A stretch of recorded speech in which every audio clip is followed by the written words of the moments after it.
mursalin Sayyidina Muhammadin wa ala alihi wa ashabihi ajma'in.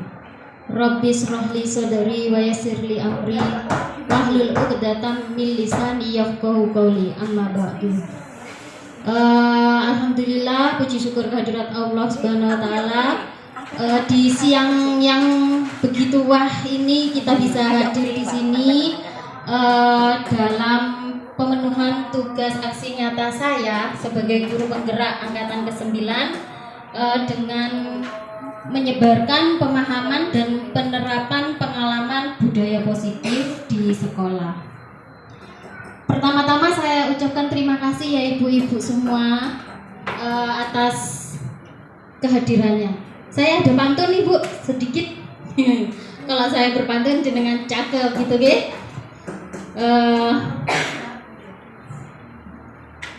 Duduk santai di malam petang. Cakep. Taman indah airnya memancar. Hadirin sekalian yang sudah datang,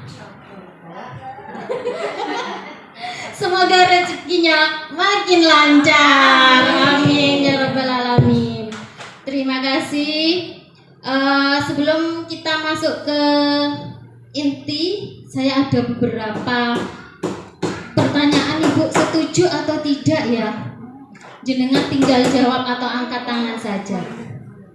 Apakah Bunda setuju apabila yang pertama, pemberian hukuman dapat mendisiplinkan murid? Setuju atau tidak Ibu?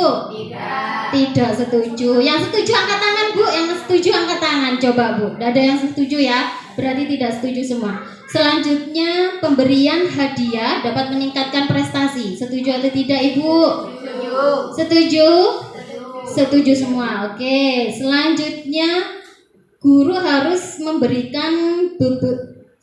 mampu memberikan solusi dalam setiap masalah. Setuju atau tidak Bu? Setuju. Selanjutnya guru berperan sebagai teman. Setuju atau tidak? Setuju. Oke, nanti kita bahas di selanjutnya Ibu ya, apakah yang kita setuju atau tidak setuju tadi, apakah benar atau tidaknya. Selanjutnya budaya positif. Untuk budaya positif ini yaitu perwujudan dari nilai-nilai kebajikan universal. Tujuannya Bu, untuk menciptakan lingkungan yang aman dan nyaman serta dapat memberikan murid kesempatan dan kebebasan untuk berproses, belajar, kemudian belajar untuk membuat kesalahan, belajar lagi, sehingga mereka mampu menerima dan menyerap suatu pembelajaran. Seperti itu. Selanjutnya di sini saya juga ada pertanyaan Bu. Sebagai seorang pendidik atau pimpinan sekolah, bagaimana Anda dapat menciptakan suasana positif di lingkungan Anda selama ini? Jenengan kan sudah senior Bu ya, pasti di lingkungan sekolah sudah pernah melakukan budaya positif. Ada Bu yang sudah dilakukan di sekolah Bu? Coba Bu Suci, pasti nih sudah ada ini ya. Monggo Bu Suci. Siapa Bu yang berkenan mau memberikan pendapatnya budaya positif di lingkungan sekolah? Kalau apa itu namanya 5S itu ada ya Bu ya? Senyum, salam, itu positif kan Bu ya, termasuk sudah termasuk di pembiasaan atau nilai-nilai kebajikan juga ya. Ya, monggo Bu Yusi. Assalamualaikum warahmatullahi wabarakatuh. Untuk budaya positif di sekolah kami, biasanya kalau pas waktu baru datang anak-anak kan salimnya itu harus di hidung, tidak boleh di pipi, kepala, di jidat, itu tidak boleh. Terus pakai tangan dua tangan. Jadi apa ya? Gimana? Iya. Bukan Bu. Iya. Gini loh. Pegang. Nah, oh seperti itu. Oke. Jadi seperti itu. Jadi anak-anak diwajibkan seperti itu untuk harus salim dulu sama orang tua dulu. Kalau turun dari kendaraan ke orang tua dulu. Tidak boleh ke bunda. Baru dari orang tua baru ke bunda. Terus kita itu biasanya meneliti dulu anak ini badannya dulu. Ada sedikit goresan pasti kami tanya dulu. Takutnya nanti disangka di sekolah. Jadi seperti itu. Entah itu anget badannya gitu ya. Pasti kami tanya dulu. Ma ini kenapa ya? Pasti kami tanya seperti itu. Mungkin itu budaya positif dari kami. Terima kasih. Assalamualaikum warahmatullahi wabarakatuh. Waalaikumsalam warahmatullahi wabarakatuh. Terima kasih Bu Yusi. Jadi di lembaganya Bu Yusi ini untuk budaya positifnya membiasakan anak untuk salim dengan dua tangan Bu ya. Biasanya kan anak-anak cuma salim begini gitu nggih. Terus kadang anak yang zaman now sekarang itu salimnya di pipi, di jidat itu. Kira-kira itu betul apa salah sih sebenarnya Ibu ya? Kurang tepat nggih. Harusnya memang di hidung nggih dengan dua tangan kemudian salimnya di hidung seperti itu. Nggih, itu Ibu budaya positif. Mungkin ada lagi Bu yang di lingkungan jenengan semuanya yang sudah menerapkan budaya positif. Pasti itu sudah Bu ya, tadi mengucapkan salam, kemudian apa itu tadi 5S itu ya Bu, pembiasaan. Oke, selanjutnya. Nah, di sini saya ada permainan Bu. Gamenya itu saya beri nama Cobalah Buka. Jadi seperti ini nanti. Panjenengan dan teman jenengan itu melakukan kegiatan Cobalah Buka. Anda adalah A, saya kasih nama A nggih. Kemudian tugasnya Anda adalah mengepalkan salah satu tangan Anda, kepal Bu ya. Kemudian Anda bayangkan bahwa Anda di dalam kepalan tangan ini menyimpan sesuatu yang sangat-sangat berharga di dalam kehidupan panjenengan. Di kepalan tangan Anda yang sebelah kanan. Kemudian teman Anda, tugas dari saya sebut di sini rekan Anda adalah tugas B. Dia mencoba untuk membuka tangan panjenengan yang tadinya itu dipegang erat-erat karena ini adalah sesuatu yang berharga dalam hidup kita. Kita tidak mau membukanya atau kita mau membukanya itu terserah panjenengan. Tugasnya teman Anda yang B itu berusaha untuk mencoba genggaman Anda, mencoba membuka genggaman tangan Anda dengan segala cara. Bisa pokoknya menghalalkan segala cara sudah Bu ya. Tidak boleh yang menghalalkan ya. Di sini boleh teman Anda boleh mengeluarkan rayuan-rayuan maut supaya teman Anda mau membuka kepalan tangan. Kemudian Anda juga bisa menggoda, kemudian menawari sesuatu. Ayolah bukaan kok tak duit. Nah, seperti itu. Kira-kira yang dilakukan si A ini apakah dia membuka atau tetap dengan kepalan tangannya seperti itu? Monggo Ibu, silakan berpasangan Ibu. Saya kasih waktu 1 menit saja Bu ya. Oke. Berpasangan Bu. Silakan menentukan siapa yang A, siapa yang B. Oke, kita mulai Bu, monggo. Silakan Bu. Tugasnya B boleh Bu. Ayolah bukaan kok tak kayak duit. Ayolah buka. Bisa menghina atau menghardik atau membujuk dengan rayuan-rayuan gombalnya panjenengan sudah. Monggo Bu.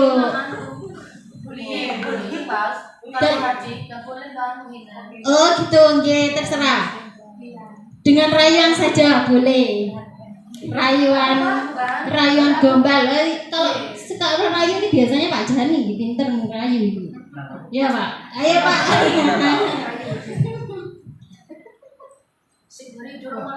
Mulai, monggo Bu.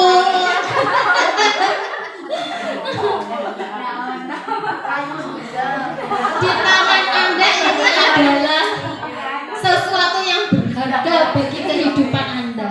Bagaimana tugasnya Anda yang B untuk mencoba membuka kepalan tangan teman Anda?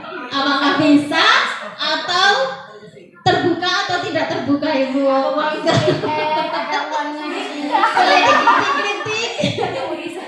Ada.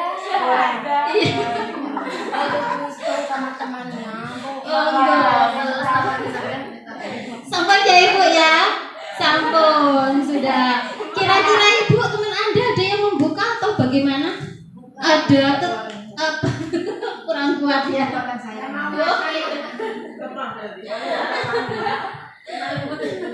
Oke. Ada yang terbuka Ibu? Ada. Siapa yang terbuka? Oh, enggak. Yang sisanya tertutup ya Ibu ya. Tutup gak ada uangnya. Enggak ada uangnya. Oke, jadi di sini dari permainan ini yang menjadi kontrol diri kita itu adalah diri kita sendiri. Kita mau membuka, kita mau tetap nutup, itu karena dari kontrol diri kita sendiri.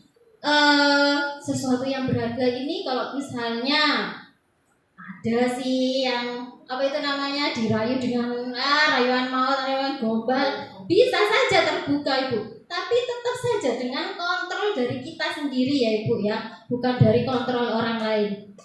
Seperti itu. Terus selanjutnya dari modul ini ada 8 konsep inti budaya positif Bu. Yang pertama yaitu perubahan paradigma belajar. Yang kedua disiplin positif, nilai-nilai kebajikan, kemudian kebutuhan dasar manusia, motivasi perilaku manusia, kemudian ada posisi kontrol, keyakinan kelas, dan segitiga restitusi. Dari 8 konsep inti budaya positif ini, adakah yang sudah panjenengan lakukan semua di sekolah Bu? Atau memang ini adalah istilah-istilah baru yang panjenengan tahu, yang baru panjenengan kenal istilahnya ini? Sudah ya Ibu ya? Untuk segitiga restitusi sudah ada yang tahu Bu? Belum. Disiplin positif sudah ya, nilai-nilai kebajikan sudah tahu ya Ibu ya. Oke, nanti kita bahas satu persatu Bu. Di sini yang pertama adalah pembelajaran dengan paradigma baru. Pembelajaran paradigma baru merupakan pembelajaran yang dirancang berdasarkan prinsip pembelajaran yang berdiferensiasi, sehingga para peserta didik belajar sesuai dengan kebutuhannya berdasarkan tahap perkembangan sesuai teori psikologi modern untuk mewujudkan profil pelajar Pancasila. Beda ya Bu, dari zaman kita sekolah dulu itu kan masih pembelajaran yang teacher center ya Ibu ya. Jadi masih berpusat kepada guru. Semuanya harus mendengarkan guru. Guru A, murid A. Guru B, murid B. Kemudian ada juga guru menggambar gunung yang seperti ini, murid juga ikut-ikut harus seperti ini, kayak gitu. Jadi itu masih teacher center. Kalau di paradigma baru ini sudah di student center ya Ibu ya. Jadi berpihak kepada murid. Kemudian juga pembelajarannya juga harus berdiferensiasi. Pembelajaran berdiferensiasi ini maksudnya apa ya Ibu? Ada yang sudah paham? Monggo Bu. Bu Yaya, monggo Bu Yaya. Pembelajaran berdiferensiasi itu Bu Yaya. Yang disesuaikan dengan keinginan anak. Juga apa ya? Kebutuhan anak. Pembelajaran yang diajarkan sesuai dengan kebutuhan anak.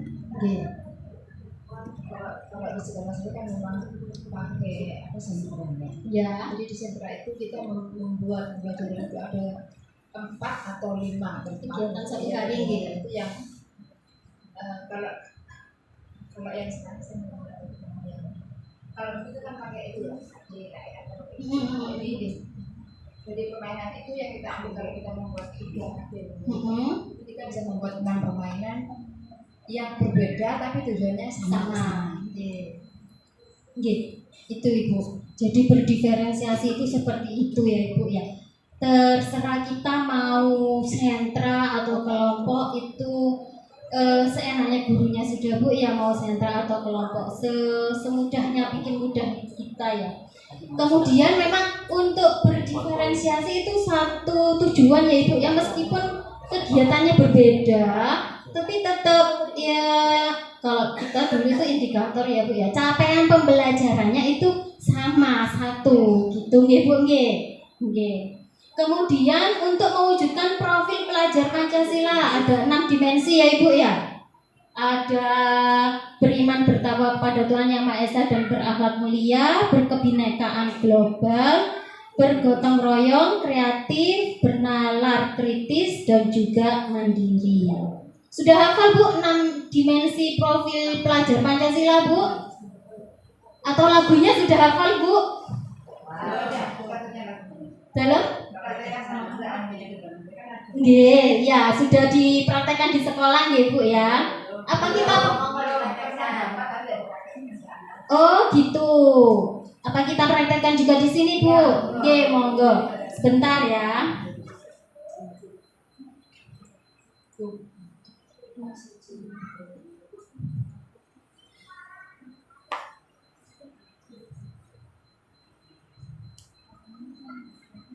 Profil pelajar Pancasila.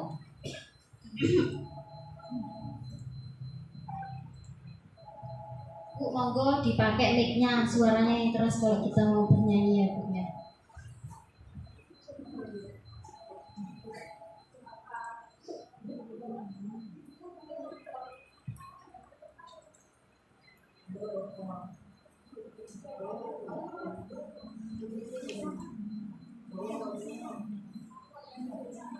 Oke, kita nyanyi bareng-bareng Bu. Biasanya yang sering nyanyi lagu profil pelajar Pancasila ini yang jenjang SD ya Bu ya. Di jenjang TK juga disampaikan Bu. Senamnya ya Ibu ya, senam pelajar Pancasila.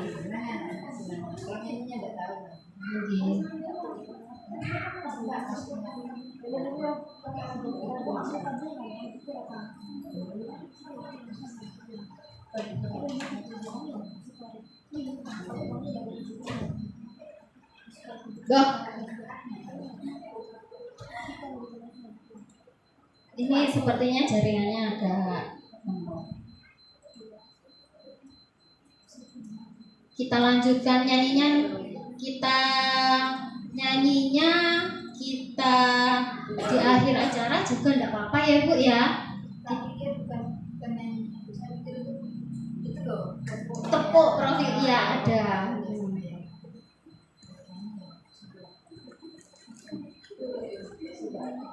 Oke.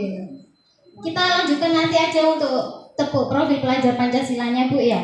Saya lanjutkan untuk di sini miskonsepsi tentang teori kontrol. Yang pertama adalah ilustrasi guru mengontrol murid.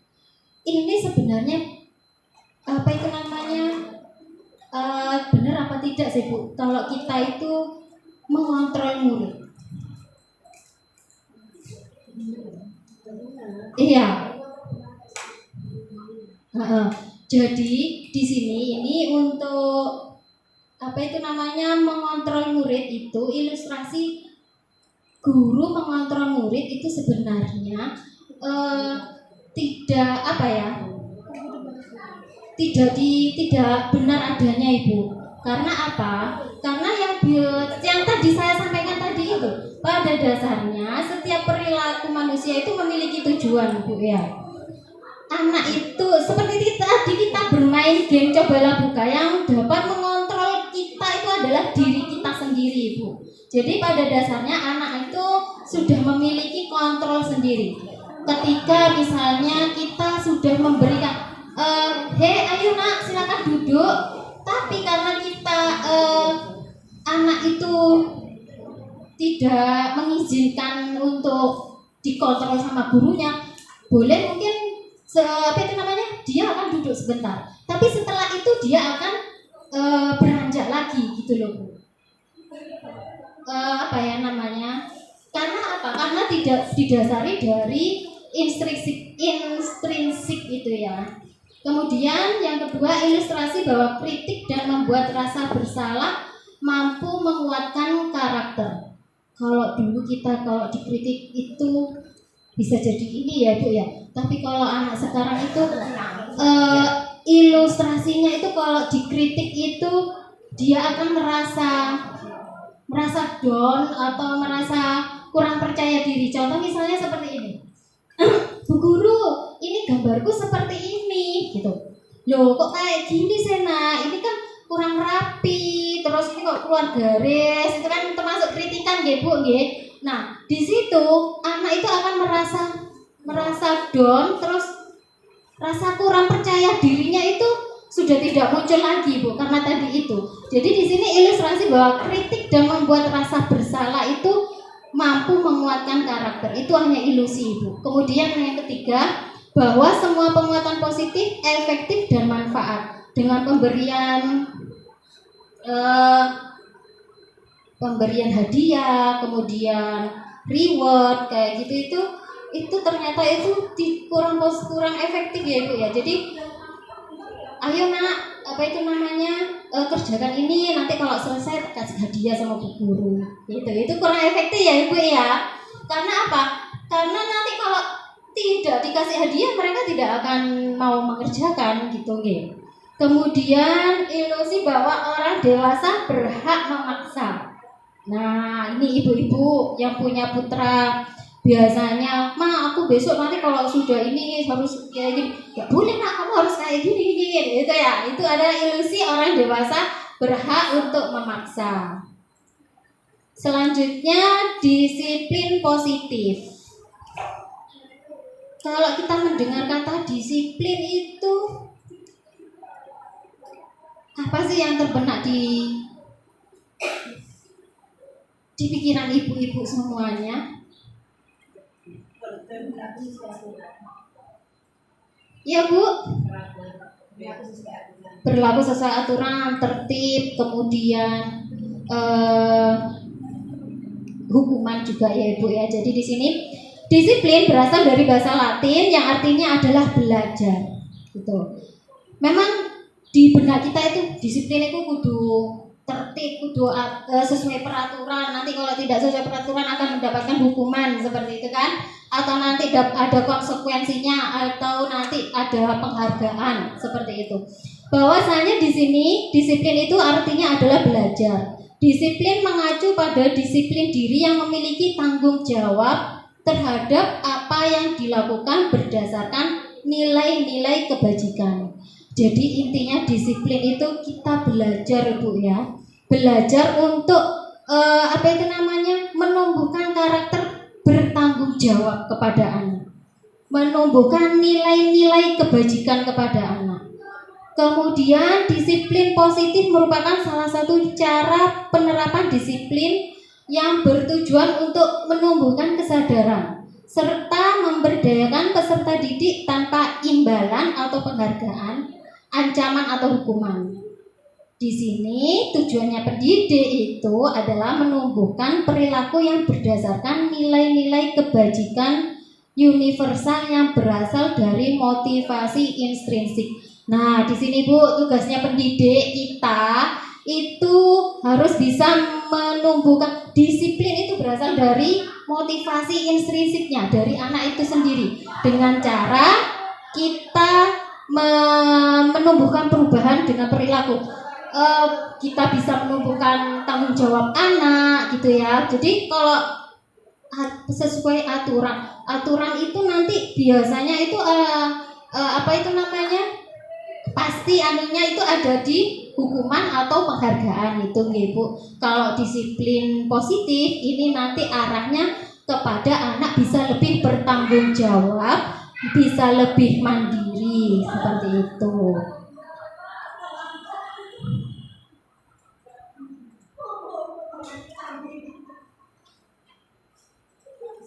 Oke, selanjutnya di sini ada nilai-nilai kebajikan yang ada di profil pelajar Pancasila: beriman, bertakwa kepada Tuhan Yang Maha Esa dan berakhlak mulia.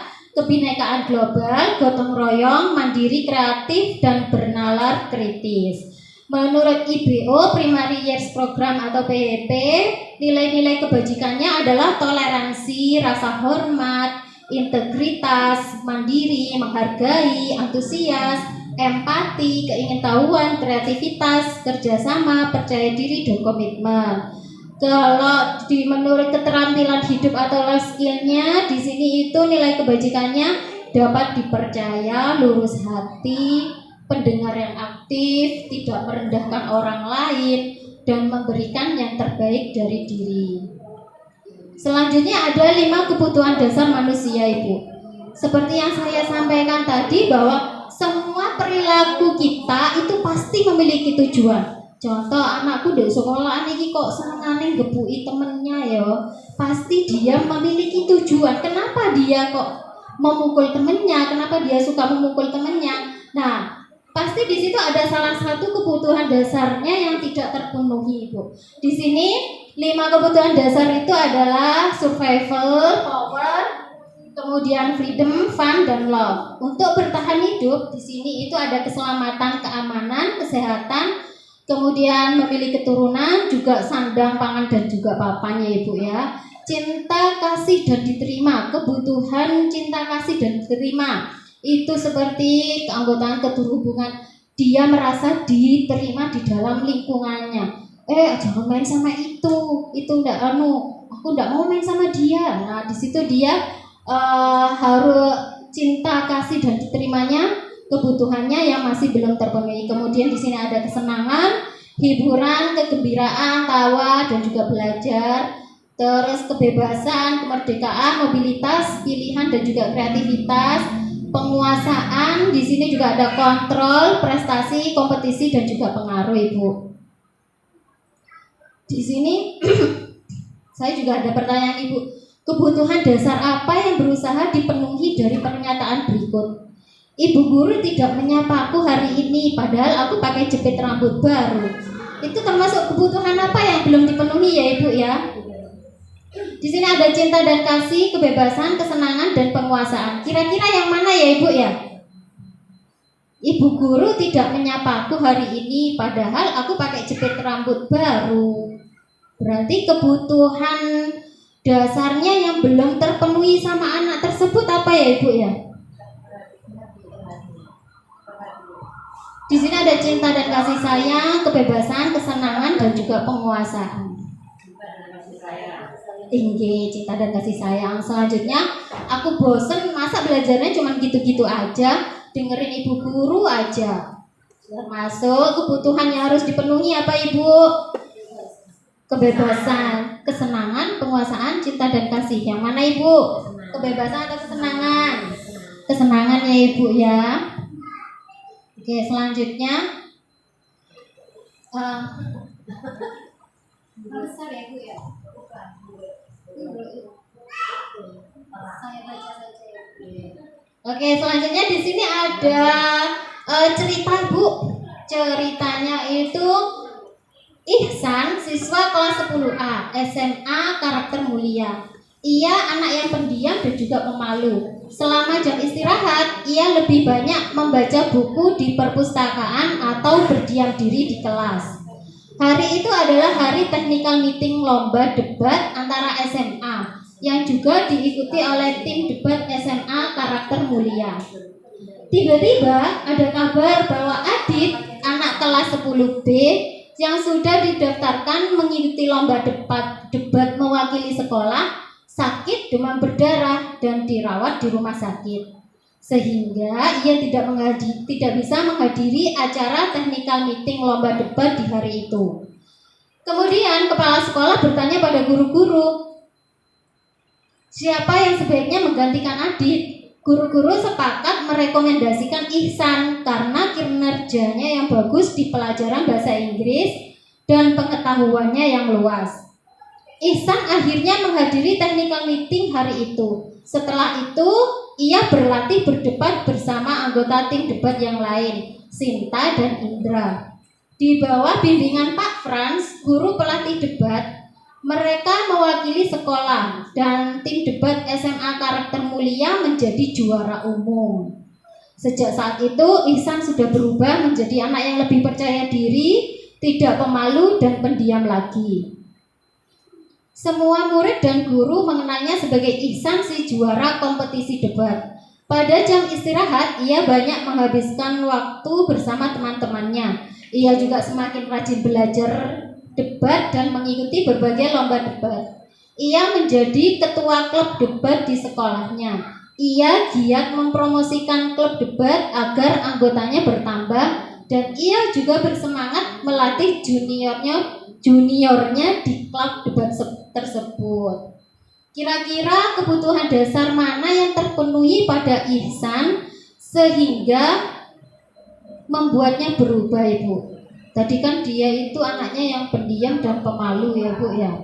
Terus dia juga tidak percaya diri. Setelah ditunjuk sama bu guru kepala sekolah untuk mewakili debat, akhirnya dia bersemangat dan berhasil meraih juara umum. Kira-kira kebutuhan dasarnya apa ya Bu ya yang sudah dipenuhi Ihsan sehingga Ihsan bisa berubah seperti itu? Tadi kan ada 5 ya Bu ya. Kira-kira apa ya Bu? Ada bertahan hidup, terus kebebasan, kesenangan, rasa cinta dan diterima. Terus yang terakhir itu tadi penguasaan. Kira-kira yang dipenuhi sama Ihsan itu yang mana Bu? Kebutuhan dasar yang mana Ibu ya? Rasa cinta dan terima ya Bu ya, karena kan dengan dia diterima di lingkup sekolahnya itu akhirnya dia bisa lebih percaya diri, kemudian dia bisa menghasilkan sesuatu yang membanggakan buat sekolahnya. Seperti itu. Sampai di sini ada yang mau ditanyakan Bu? Atau saya lanjut saja ya? Yeah. Oke, selanjutnya adalah motivasi perilaku manusia. Di sini ada motivasi ekstrinsik dan juga motivasi intrinsik. Motivasi ekstrinsik di sini untuk menghindari ketidaknyamanan atas atau hukuman dan juga untuk mendapatkan penghargaan atau imbalan dari orang lain. Itu kalau motivasi intrinsik dari luar ya Bu ya. Tapi kalau motivasi itu dari dalam diri sendiri, itu akan menghasilkan menjadi orang yang dapat menghargai diri sendiri dengan nilai-nilai yang mereka percaya, Ibu. Kemudian di sini ada perbedaan hukuman konsekuensi dan juga restitusi. Kalau hukuman itu tidak terencana atau tiba-tiba, Ibu. Kemudian murid tidak tahu apa yang akan terjadi atau dilibatkan, bersifat satu arah, kemudian berupa hukuman fisik atau psikis. Misalnya ada anak yang terlambat datang sekolah. Kenapa kamu terlambat datang sekolah?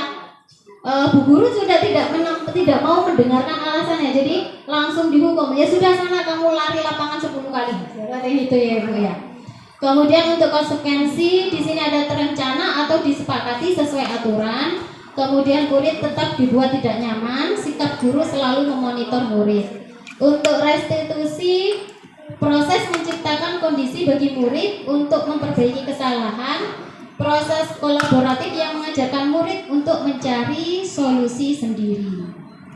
Oke Bu, di sini ada pertanyaan pemantik juga.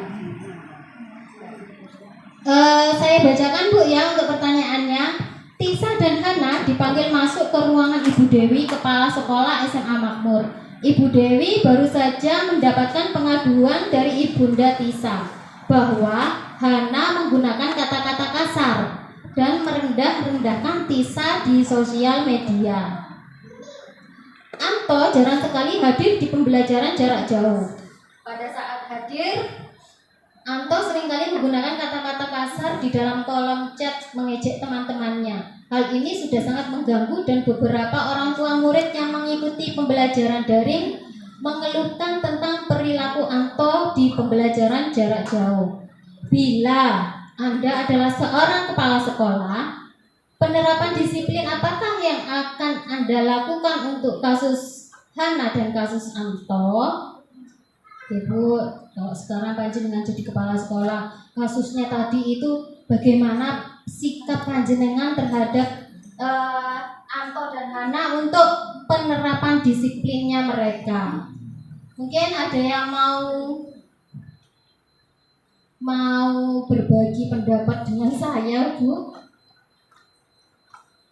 Ibu kepala sekolah. Oke, Bu, di sini itu kita sebagai kepala sekolah itu harus bisa bersikap sebagai manajer ya Ibu ya. Jadi ketika ada permasalahan seperti ini, kita bisa mengajak mereka mengobrol dulu,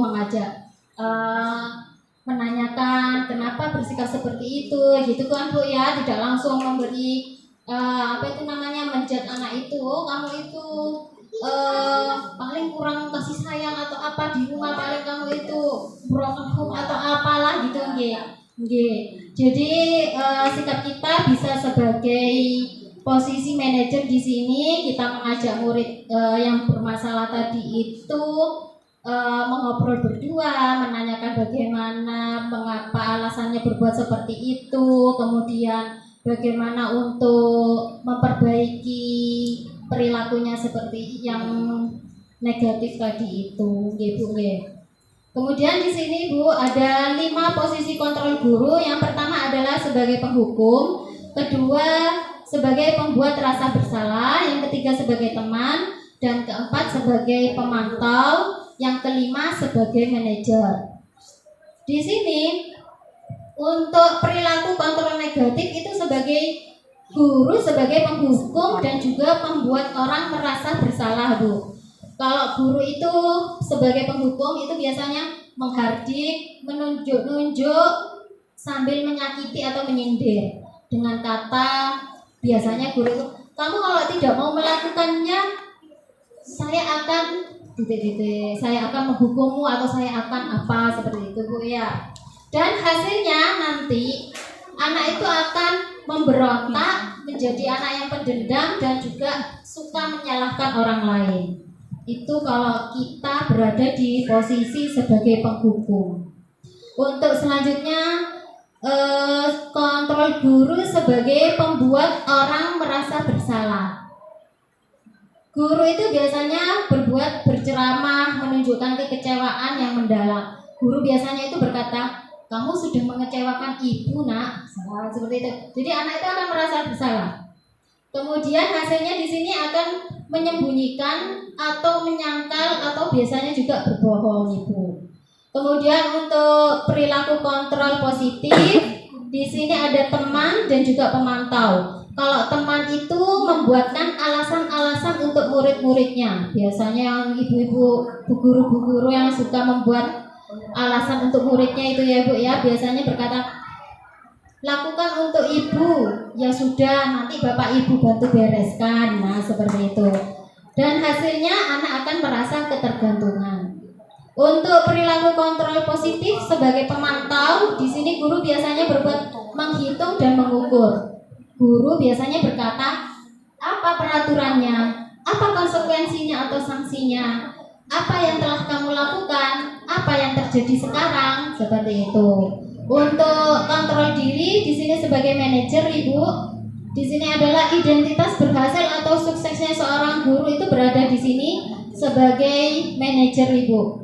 Kemudian guru itu biasanya berbuat mengajukan pertanyaan-pertanyaan terlebih dahulu, biasanya dengan kata-kata yang bisa seperti apa yang kita yakini, apa kamu meyakini hal tersebut, kalau kamu meyakininya, maukah kamu memperbaikinya?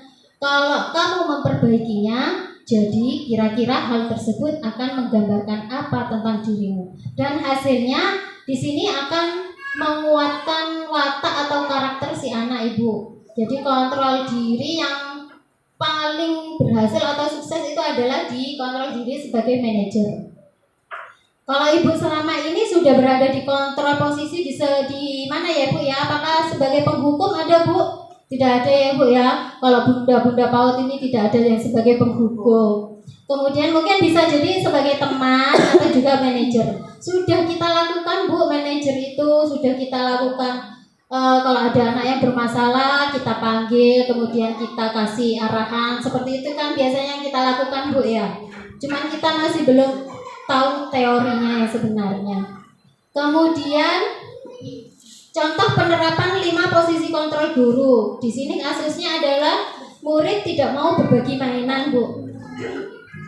Kalau sebagai penghukum itu di sini biasanya ke guru biasanya ada kata-kata berdiri di kelas sambil angkat kaki. Itu zaman kita dulu ya Bu ya. Kemudian kalau sebagai pembuat rasa bersalah, berapa kali Bunda harus bilang sama kamu jika bermain harus berbagi. Itu ternyata membuat anak jadi merasa bersalah Bu. Terus di sini kalau sebagai teman, ayo dong ikuti aturan bermain. Ya sudah, tidak apa-apa. Lain kali jangan berbuat seperti ini lagi ya. Itu ternyata posisi kita itu sebagai teman Bu di sini Bu. Ya, kemudian sebagai pemantau itu biasanya guru berkata, kamu sudah tahu konsekuensinya kan? Bagaimana kalau tidak mau berbagi? Itu ternyata kita berada di posisi pemantau. Dan sebagai posisi manajer dengan kata-kata seperti ini Bu, kira-kira menurut kamu apa yang bisa kamu lakukan untuk memperbaiki kesalahanmu? Di sini itu biasa karena kasusnya tadi itu tidak mau berbagi mainan, kita bisa menanyakan kepada murid itu, kira-kira menurut kamu apa yang kamu lakukan itu bisa memperbaiki kesalahanmu? Bagaimana kamu memperbaiki kesalahanmu tadi yang tidak mau berbagi itu loh Bu ya. Seperti itu. Kemudian di sini Bu ada posisi kontrol apakah aku? Saya kecewa sekali dengan kamu. Termasuk di posisi mana ini Bu ya? Posisi kontrol apakah aku? Dengan pernyataan seperti ini. Saya kecewa sekali dengan kamu. Itu termasuk di posisi mana Bu kita Bu? Sebagai teman, penghukum, pembuat rasa bersalah, atau sebagai manajer? Di mana Bu?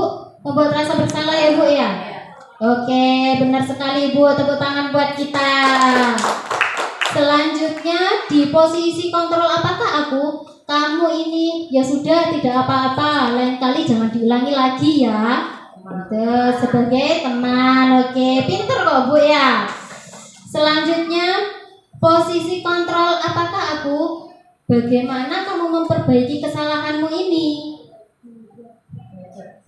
Sebagai manajer Bu, tepuk tangan buat kita semuanya. Selanjutnya konsep yang ketiga yaitu keyakinan kelas Bu. Keyakinan kelas di sini adalah setiap perilaku yang kita lakukan di dalam kelas dapat menentukan terciptanya sebuah lingkungan positif. Perilaku warga kelas tersebut menjadi sebuah kebiasaan yang akhirnya membentuk sebuah budaya positif. Untuk terbentuknya budaya positif, maka langkah awal yang dapat dilakukan adalah perlu diciptakan disepakati keyakinan atau prinsip dasar bersama di antara para warga kelas. Penyatuan pemikiran untuk mendapatkan nilai kebajikan serta visi sekolah tersebut kemudian diturunkan di kelas menjadi keyakinan kelas yang kita sepakati bersama. Kemudian di sini mengapa keyakinan kelas? Mengapa bukan peraturan kelas? Ada yang tahu Bu? Ada yang mau berbagi pendapat dengan saya Bu? Kenapa sih kok harus keyakinan kelas? Kok kenapa bukan peraturan kelas? Oke, kenapa harus keyakinan kelas? Kalau peraturan itu biasanya identik sama apa Bu? Hukuman Bu ya. Nah, terus kemudian kalau peraturan kelas itu kalau tidak ditaati pasti dihukum ya Bu ya. Oke, kalau misalnya contohnya tidak pakai sepatu warna hitam kalau di SD, biasanya disuruh pulang, suruh ambil ganti warna hitam gitu kan. Kemudian tidak datang tepat waktu ke sekolah, biasanya terlambat, itu biasanya anak disuruh nunggu di depan kelas ya Bu ya. Jadi itu kalau peraturan. Sedangkan kalau keyakinan itu adalah keyakinan itu biasanya bersifat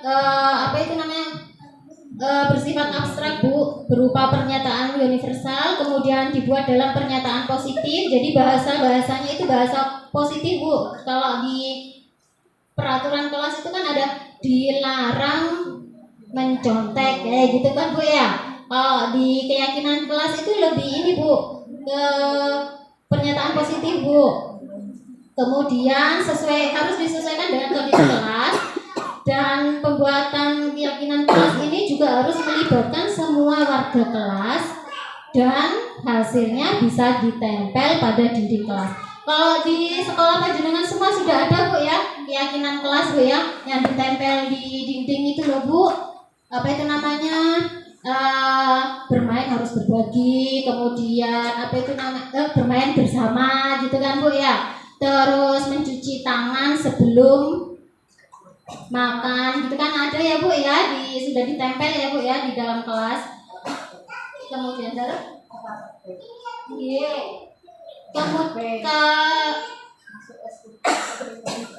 SOP ya, SOP ini ya di kelas. Kemudian di sini juga ada segitiga restitusi Bu. Segitiga restitusi ini yang pertama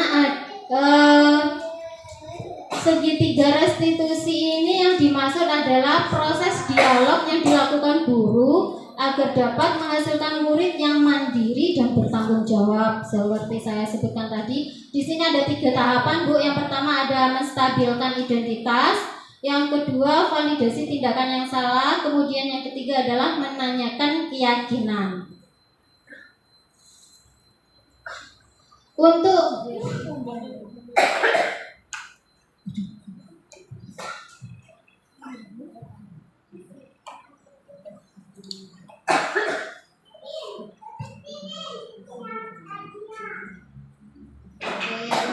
menstabilkan identitas di sini Bu, membuat kesalahan itu adalah bagian dari proses pembelajaran. Jadi anak berbuat salah itu adalah sebagai proses pembelajaran Bu ya. Berbuat salah itu wajar. Biasanya menstabilkan identitas itu ada kata-kata seperti itu Bu. Berbuat salah itu wajar, tidak ada manusia yang sempurna. Kemudian Bunda juga pernah melakukan hal itu. Bunda tidak mau mencari siapa yang salah, tapi ingin mencari solusi dari masalah ini. Kamu berhak merasa seperti itu. Kemudian tahapan yang kedua di sini ada validasi tindakan yang salah. Setiap perilaku berupaya memenuhi kebutuhan tertentu Bu. Jadi di sini biasanya kalimat yang kita bisa lakukan itu adalah kamu pasti punya alasan kenapa melakukan hal itu. Kamu melakukannya karena mempertahankan sesuatu yang penting bagimu. Seperti itu Bu. Kemudian ada menanyakan keyakinan. Di sini adalah prinsip teori kontrol bahwa pada dasarnya kita termotivasi secara intrinsik Bu. Apa keyakinan kelas kita yang tadi sudah dibuat itu Bu ya, yang sudah dibuat bersama itu. Nah, di sini untuk menanyakan keyakinan ditanyakan lagi Bu. Kemudian nilai-nilai apa yang telah disepakati bersama? Seperti apa gambaran sebuah kelas yang ideal menurut kamu? Kamu ingin menjadi orang yang seperti apa? Situ Bu. Kalau misalnya ada permasalahan itu kita bisa menerapkan segitiga restitusi Bu. Jadi tidak langsung Bunda, tadi lo ini rebut mainanku. Ya, biasanya kita itu selalu berbuat, ayo mainannya mainnya bersama gitu kan Bu ya. Sampai ada kadang anak yang rebutan mainan sampai nangis-nangis. Nah, jadi permasalahannya itu kita bisa lakukan dengan tahapan segitiga restitusi Bu. Di sini contoh Bu ya. Contoh penerapan restitusi Bu. Saya bacakan Bu ya. Arin adalah murid PAUD kelompok A di TK Primagama. Ketika pembelajaran kelas usai, guru memberi izin kepada anak-anak untuk bermain bebas. Tak lupa juga guru mengingatkan keyakinan kelas ketika bermain. Guru juga meminta kepada anak-anak untuk mengulangi keyakinan kelas yang telah disepakati bersama. Mereka pun bermain dengan gembira. Namun setelah beberapa menit bermain, tampak Arin dan Tera mengeluarkan suara keras dan saling tarik-menarik mainan, sehingga salah satu dari mereka pun ada yang menangis. Hal tersebut terlihat oleh guru lain yang waktu itu menjaga anak bermain dan melaporkannya kepada guru kelas. Padahal tadi itu ya, sebelum bermain guru itu sudah mengingatkan keyakinan kelasnya ketika bermain. Ayo, sudah kita lakukan kan Bu ya setiap hari Bu, kalau mau bermain itu kan pasti anak-anak diingatkan terus. Ayo apa saja kalau kita mau bermain harus apa? Harus berbagi, apa itu namanya? Tidak berebut mainan dari situ. Harus bahagia kalau bermain seperti itu. Itu kan sudah termasuk di keyakinan kelas, sudah disepakati tadi. Tapi ternyata masih ada yang berebut gitu loh Bu ya, masih ada yang berebut mainan sampai ada yang menangis. Nah di sini itu contoh segitiga restitusinya seperti ini Bu. Ini dari saya sendiri Bu. Sebentar Bu.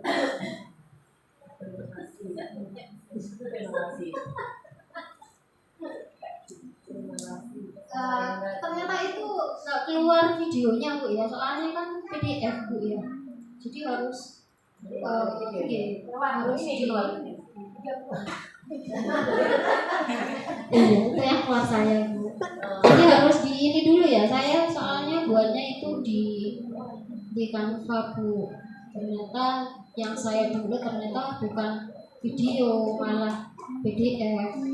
Jadi nggak keluar suaranya, hanya gambar saja. Saya kembali ke sini aja ya Bu ya. Ini contoh penerapan segitiga restitusi Bu. Yang dari kasus tadi itu Bu ya. Ini yang berebutan mainan tadi itu.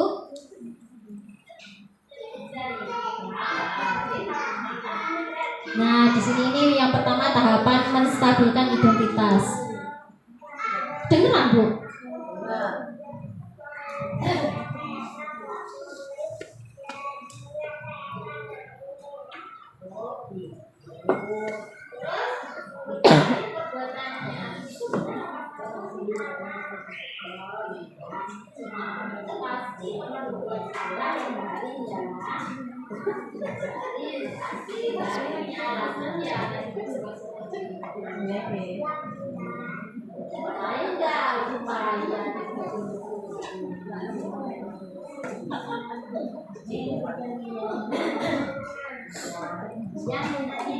Ini anak PAUD jadi orisinil Bu ya. Itulah anak PAUD unik.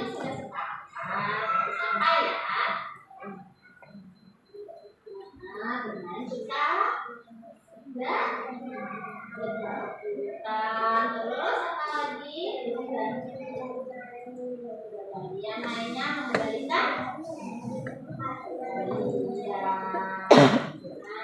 Dari kira-kira kalau mau memperbaiki kesalahannya apa yang dilakukan sama Bapak?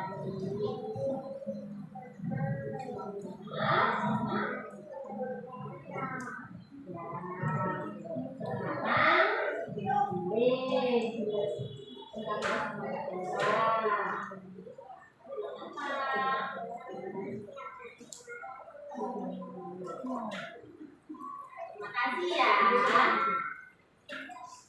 Nah Bu, dari tahapan segitiga restitusi ini diharapkan anak itu bisa lebih bertanggung jawab ya Bu ya terhadap kesalahan yang sudah dibuat tadi itu.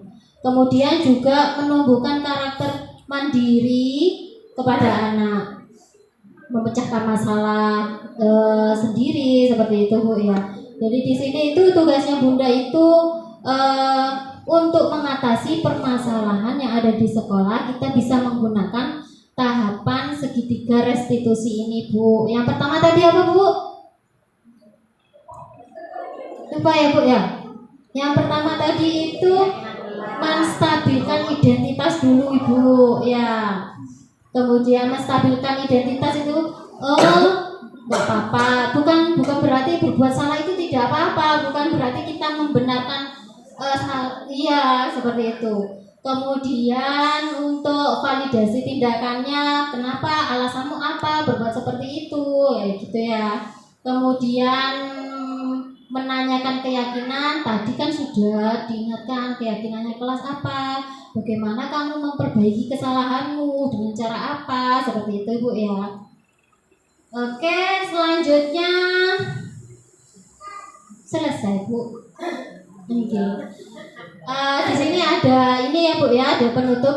Dalam penerapan program disiplin positif, hendaknya guru memiliki standar kepribadian, profesional dan sosial yang baik, di mana guru mampu merefleksi dirinya dalam posisi kontrol saat ini. Bagaimana perjalanan dirinya sebagai among atau manajer yang menuntun murid-muridnya menjadi insan yang mandiri, merdeka dan juga bertanggung jawab. Seperti itu, Bu. Saya juga ada pantun nih, Bu. Ke Samarinda sama majikan, koper dibawa terasa berat. Demikian yang saya sampaikan. Akhir kata, semoga bermanfaat. Terima kasih, Bu. Assalamualaikum warahmatullahi wabarakatuh.